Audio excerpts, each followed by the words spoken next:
Foam type, gas type, powder type.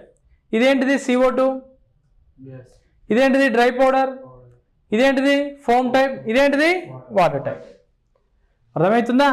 మొత్తం fire ఎక్స్టెన్స్ ఎన్ని రకాలుగా ఉంటాయి? Water, powder, foam, gas. Water, powder, foam, gas అనే రకాల్లో ఉంటుంది ఫైర్ ఎక్స్టెన్షన్ అనేది.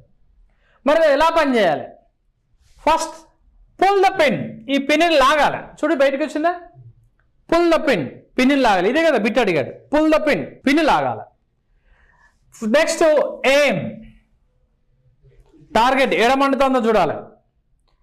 ఓకేనా? నెక్స్ట్ అంటే దానిలో వచ్చేది ఏంటిది? ఫైర్.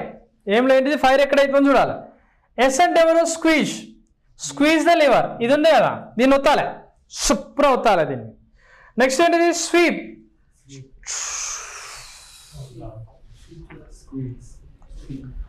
అంటే squeeze, sweep, aim, pull. Pull order చెప్పండి. Pull, aim, squeeze, sweep. ఇవన్నీ కలిపితే మీకు అందరు ఇవన్నీ ఉన్నట్టుగా చదివితే మీరు JLMలో పాస్.